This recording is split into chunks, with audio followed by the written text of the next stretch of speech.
Hey everyone, I'm Aaron Potratz. And I'm Nathan Hawkins. We are the Shrink Think Podcast. Baby. Enjoy the show.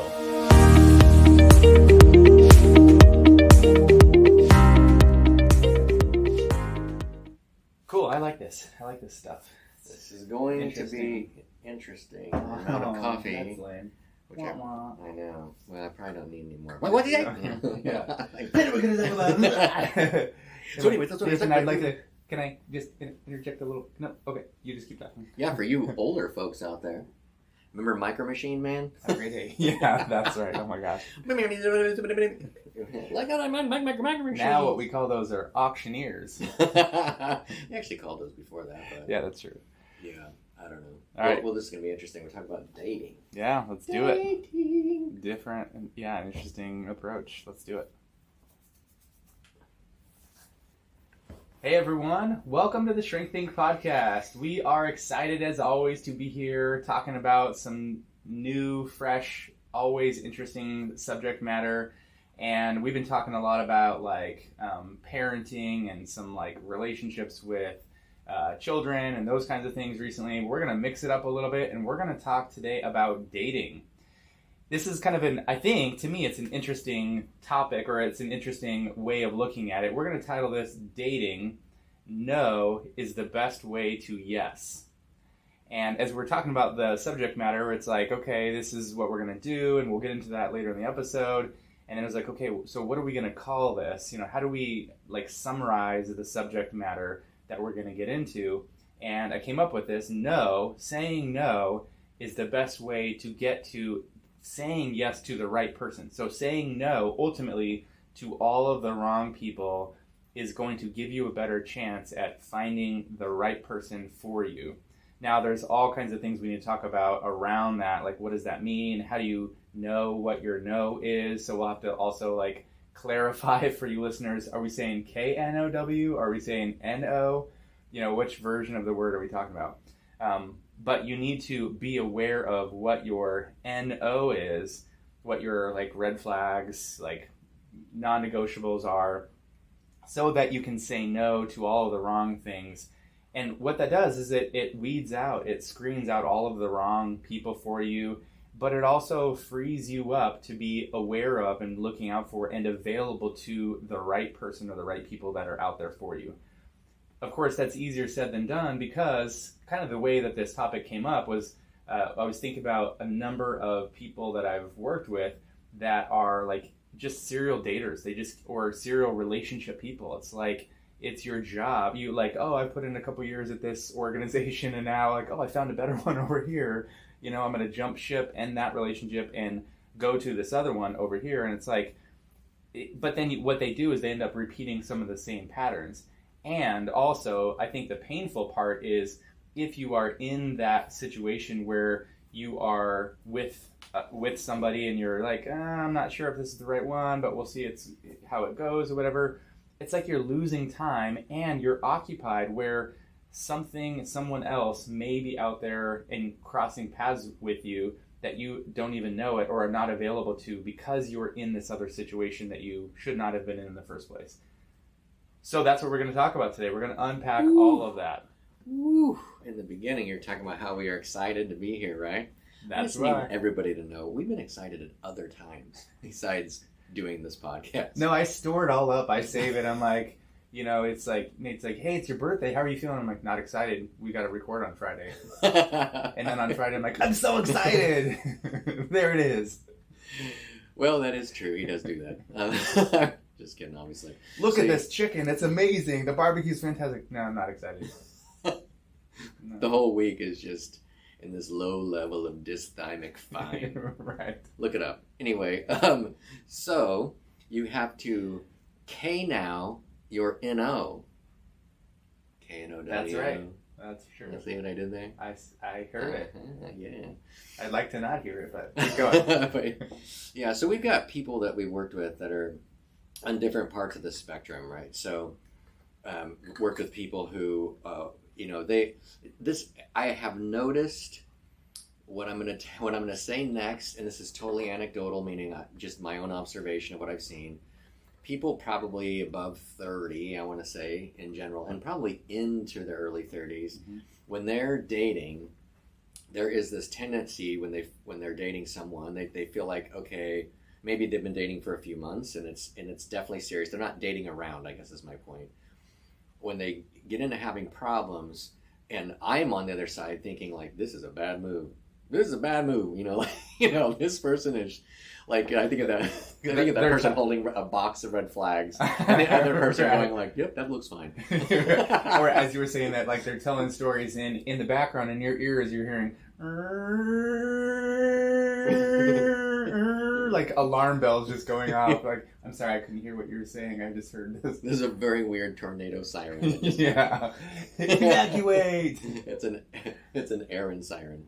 Anyways, okay, so when I'm starting to think that, but the person is not going to want to stop dating. A huge influence is, I'm not going to find anyone else. I mean, I'm getting old. Women will talk about how their eggs are rotten, is what I hear. Right. I'm on a biological ticking time clock here. Yeah, and not all women say that, but it's funny. It's funny. And men will be like, oh man, but she's attractive, and like ultimately, aren't all women? Isn't there just going to be problems in any relationship? And this can go on for months and longer. And what's inevitable usually, I've noticed, is there's a breakup at some point. But usually you lose, 6 months to a year and a half, like while you're trying to figure out that you're actually going to do that. And I think also, so yes, that's part of it. So you lose time, right? You, in a certain sense, it's like you've invested in something that you thought might have been good, or you thought was going to be beneficial, but you also had these reservations. And in a certain sense, maybe if you do not take the time after that relationship, or even through that relationship, through any relationship, to reflect on it and to understand what it is that went wrong, what it is that you were looking for that maybe was incompatible with the other person, so that you can kind of, I'm going to say it this way, but don't take me literally, because this is kind of weird, but to develop a list of things that you're like, if this is present, it's a no for me. You literally don't want to like go on dates with a notepad with all of your list of no's, being like, okay, tell me about this. Okay, that's a yes. Tell me about this. Yes. Tell me this. Nope. Okay, we're done. Check, please. Like, you don't want to, but you want to have this in your mind. This is our point that we're saying. You need to KNOW. You need to be aware of and be very clear on the things that you know are not okay with you in terms of character traits or values. These are like really, really important things about who the person is and what drives them in life. What are they about in life? Those values and character traits need to align. But then also there are these issues of compatibility. You need to make sure that the way that you live is compatible with one another. And sometimes opposites can attract, and that can be okay, right? Just because somebody is different from you doesn't mean that that's bad. You just need to make sure that it can be compatible with you. So if you don't know what these things are for you, then you need to take your time, not in a relationship, and think about, who am I? What's important to me? What am I about? And what am I looking for in a person and in a relationship? Those need to be your yeses. And then anything that's sort of outside of that or conflicts with that needs to be your NO, your no. And here's the key. If you have not taken the time to do this, I talk to people all the time, like, what are you looking for? What does it mean to you to have a successful relationship or a healthy relationship? And they'll say all kinds of things like, oh, we just have a lot of fun together, or oh, we can like travel and hang out together, or like, oh, we're just both really good looking and we can like do business together. And I'm like, really? That's not going to sustain itself at all. You're going to have lots of problems, and you're not going to have any substantive material to work through any of that. Because at the end of the day, those things don't help you resolve differences and conflict. Yeah, here's a freebie, by the way. Do not decide to marry your abusive dad or father or mother. It's just crazy how people will look past all of these these glaring things that are like anybody. I can tell you one thing: if you are getting ready to do that, your friends have told you and you're like, no, this is why, or no, this is why, whatever. Or they don't want to spend time with that person because they're like, okay. You're going to be over for how long? Where's it? Okay, that's going to be I'm fun. busy, because they're afraid to tell you because maybe you're not receptive to it. But that's the thing, is you need to be open and receptive to what are these red flags. So the other thing too is that like you are not going to find the perfect person. It's not going to happen. There actually isn't one. Surprise! But you also can't use that same thing as an excuse on the other side to be like, well, I'm not going to find the perfect person, so it's okay that this bad thing happens to me all the time with this person. And the other thing is, as you go, you will learn things about yourself in the context with this person, whoever you're with, right? And some of that will remind you and get you into behaviors that you are doing that are eliciting behaviors the other person's doing back to you. But here's the thing, and this is, I want you to keep going on this, but there's a key point in this. If you're listening and this is resonating with you or you're in this situation, you have to ask yourself, do you focus too much on the other person, what they're doing, what they have done, what they always do, how that impacts you? Or do you look at what you're doing, what you're communicating, what you're saying, and how you are impacting other people? Because if you're focused on the other person, then you're going to miss everything that Nathan just said. If I'm the person who's just focused on, well, you did this to me, and you always do that, and you need to stop doing this, and if you could just whatever, then I'm missing, I'm not seeing, I'm not paying attention to, and I'm not aware of any of the stuff that I'm doing that might be attracting someone like you. That might actually be inviting somebody like you into a relationship with me, because I'm not aware of what I'm doing and why I'm doing it.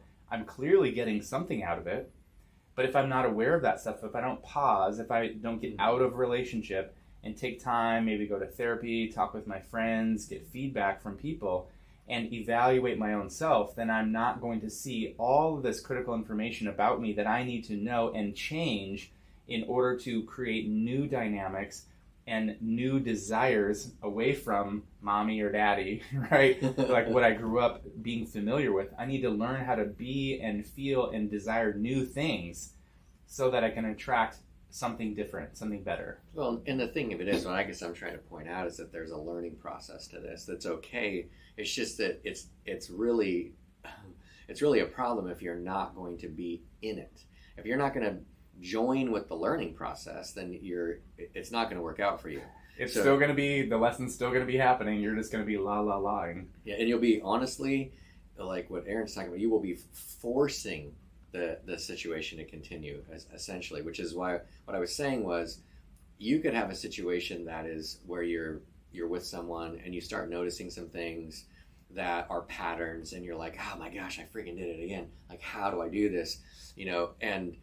And you don't actually look at yourself, because what you do is you make a bunch of assumptions about how you have done it again and he or she is proving it, right? But that may not be actually that accurate, because it's a different human being. So what you'd want to do is be real honest with yourself. We've talked a lot on this podcast about curiosity. It's about being curious of like, what is going on? What's actually happening? So looking at it from a behavior standpoint on your part, and then a behavior standpoint on their part. You might even bring it up. Like, just being as objective as possible. Yeah, like you're being a scientist. When I did this, you did this type of thing. And you don't, what I'm suggesting is that you do some looking at yourself with some curiosity and grace, not shaming yourself into something, and trying to see like, is this exactly the same as before? Or is this, like, what are the differences and nuances? And when you become kind of uncertain about that, that's when you ask this person you're dating, like, hey, when I said XYZ, I noticed you did this. Do you remember that? Do you know why you did that? Like, or what was going on for you? It'll help you to understand, like, if this is a clear pattern, like, that's going on, or if this is something that you're overthinking, or if you may be so nervous that you're just kind of scared, and you might uncover that about yourself, like, wow, I guess I am really scared about this. Which, if you are, you're going to be pushing that other person away, and you're going to do it using the pattern that you know will do it. Which is exactly why we need to examine ourselves. You need to look at yourself and ask yourself, okay, is this also something that I've repeated? Is this what I always do? Have I always done this in all of my relationships? Am I repeating those same patterns, expecting a different result? Because I think the real growth comes, essentially you move toward closer to the potentially best relationship or a better relationship for you with the quote unquote right person, or somebody who I guess you could say like the pool of people who are more like the right people for you. You're moving in that direction when you can stop those patterns of behaviors that you do, and you can see yourself doing new things that might be scary or that you're not really sure about because you haven't tried it before, but you know that it's a different behavior, different reaction, or a different proactive behavior, or you're pursuing, you're looking for something that's different than what you've done before. It should feel different at first when you're moving in that direction. You should be saying no to the things that are familiar to you, that are typically exciting for you, because if that has not worked out, then you're getting excited about the same old thing. It's like, oh yay, Taco Bell at midnight. Let's try this again and hope that this doesn't give me diarrhea this time. Nope, it still did, right? You need to change your mind about that. And remember, every time I do this, I get diarrhea. I get relational. People already just push pause. Yeah, they're deciding right now, do I push play again? I'll move away from that. But you can see what I'm saying. You should be doing something different and even noticing that about yourself. If you're really paying attention to yourself, you should be able to say like, oh man, normally I would get hung up on this, or normally I would do this or say this, but I didn't do that. I did something different. That's an indication that you're moving in that direction, that positive direction. But here's the thing. If you're constantly in a relationship, that's difficult to do, because it's like you might be putting yourself in unnecessary relationship learning processes where you just need to step back and look at this stuff and learn it on your own apart from somebody else. Because you could be losing that 6 months to a year or longer, learning a lesson, quote unquote, that you could be learning on your own without any of those damages in a matter of weeks or months. Right, which is where therapy does come in, finding a therapist and then asking, this is what I think I'm doing, I don't know. And that's a very common thing, by the way. And also I would say that this is completely an aside, but sometimes therapists will not bill insurance for that, because it's like for them it's like, well, this isn't really a mental health problem, I have an anxiety disorder, you're just, anyway, that's kind of an aside, but just be open to that, or have that in your mind. So when you are with someone, one of the indicators that can kind of keep your own mental status in check, where I'm trying to create a curiosity point, if you will, is if your partner is responding to you with confusion and they are also still honest. So meaning they are trying to be honest with themselves, but they are coming across confused as to how you're being affected by something. So, because in that way, as long as we did another episode a while back called Being Responsible to People and Not For People. So if your partner's trying to understand and they are confused, and you keep telling them like, you did this to me, or this is what you keep saying and I can't believe it, and they're like, what is happening? I did say that, but I don't understand where you're at emotionally. Like, it's like, what? Then it is some time to kind of stop and go, okay, this is, I don't typically try to date people that are not intelligent. So this person has to be at least average, I would assume, maybe above average. Average is, So if they're not understanding something, then what am I communicating? What is going on? Like, what do I want them to hear? Because they're not hearing it. Like, and apparently they want to hear it because they're frustrated trying to hear it, and it's not happening. Those types of things are curiosity. And they're being honest, and they're telling you, like, I want to understand, and they're asking questions and they're listening, but they're still not getting it. That's not something, I guess my point of the curiosity, that's not something you just simply push through and drop. And honestly, if your partner that you're coupling with here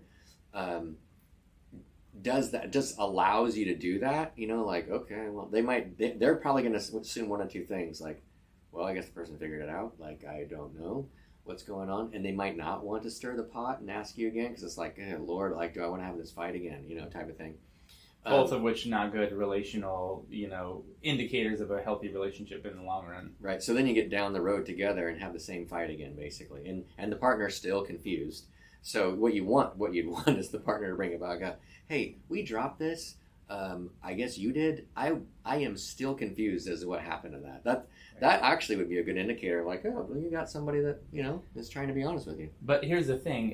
If you're communicating in a way that you heard Nathan say, oh, you did this, or you did this, you're actually not talking about yourself. You're not communicating about your own experience. You're saying what the other person did, which tells them nothing about how you felt. And so here's the thing. If you are not practiced and experienced, if this is not normal to you to communicate in that way, and if it is normal to you to communicate in the you did this, you're doing this, or whatever, then you're going to attract people who also communicate in that way. And that is not going to work, right? You have to learn a new way of communicating that's more honest about yourself, that's more vulnerable and more assertive about how you feel and what your needs are. And when you can communicate in that way, you will then seek out and be attracted to and attract other people who communicate that way, and other people who respond favorably to those kinds of conversations. That is also moving in that healthier direction toward the kind of person that you want, and away from the kind of relationship where you're just blaming each other for things. This is why we're calling this, you need to be able to say no. You need to know all these dynamics about yourself and about what you're looking for to say no to all of these unhealthy, negative, immature, undeveloped, underdeveloped patterns of people, so that you can say yes to the right ones. And that might mean you're not in a relationship for quite some time. You need to be okay with that. If you're not, then you're going to compromise on some of these things that are clear no's for you. You'll say yes to just because you would rather not be alone. And open overall, like, I guess one encouragement is like, if you can spend some time dealing with yourself honestly, and you're in a situation where you're like, everybody's kind of, your friends, people are like, dude, this is not the right person. You're hearing it from a lot of people, but you've also been with them for like 2 or 3 years. Something that's, you're like, really? You're focused on the fact that you wasted 2 or 3 years. And let's say you're like 35. Well, guess what? Do you want to waste like 30? 30 years is be 65, or however, whatever many years. Cut the losses, right? Just you know what? Focus on what you can gain. In the situation. So, with all of that, have a great day. Nice. All right. I think that came together nicely. Yes, I do. Yeah. I think that was really cool, man. You know what I think I want to do? I think I want to do a process group on dating and do individual, gender specific though, because I think that'd be too problematic. Yeah, that would be too oh my gosh, dramatic. You're so... yeah. When you said that, it made so much sense. Also, do you want to go out after group tonight? Yeah, exactly. That's really hot. I heard there's a women's group after this. Yeah, is that true? Because I'm just curious. I might be in the parking lot in case anybody. That's funny. Yeah, that would be really, really fun. Oh man, dude, that would be really exciting. Really interesting. Huh.